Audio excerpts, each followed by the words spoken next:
Moving on to brighter things. If your idea of a holiday is packing up the kids and heading to the beach, then you need to meet this next family. They have taken the idea of a road trip to a whole new level, spending more than a year travelling up and down Australia's east coast by bike. But that's not all. The family also ate for free along the way, foraging for wild food and even cooking up roadkill.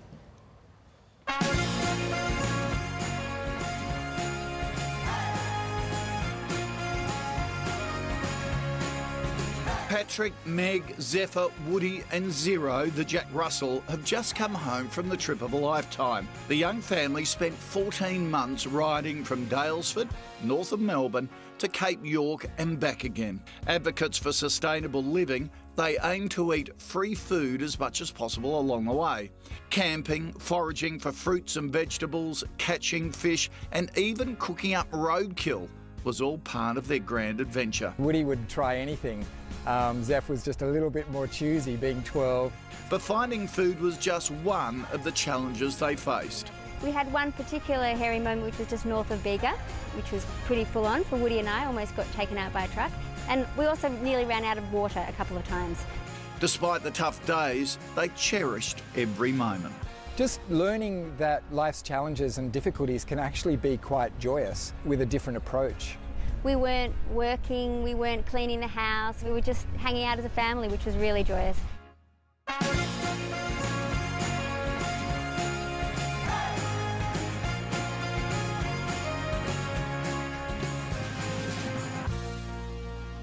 Well, what an adventure. Patrick, Meg and their sons Zephyr and Woody join us from Melbourne.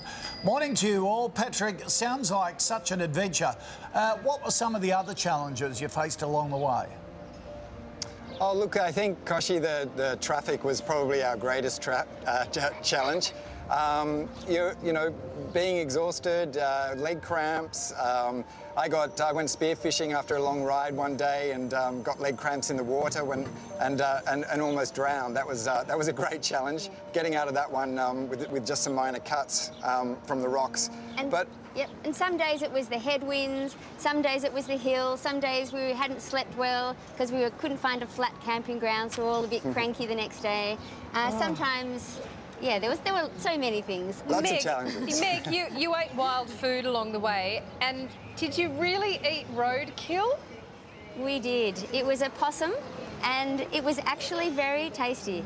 So we had ideas that we would poach it, but Zephyr came up with the idea of we'd make it as a wet dish. So we made like a curry. We added a whole lot of other wild foods that we found into it, and we cooked it up, and it was really tasty.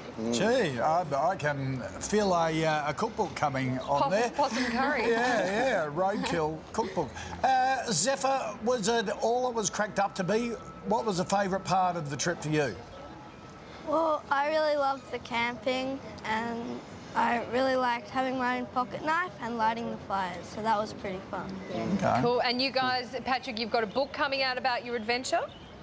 Yeah, we've got a book coming out through New South Publishing, and that's later in the year. Okay. And it'll be just a more detailed account, well, much more detailed account than what our blog shows, which was mainly a visual thing. This will be a prose. Oh, terrific. Well, we wish you all the best with it. Thanks very much for joining us. Good on you. Thank you. And what a great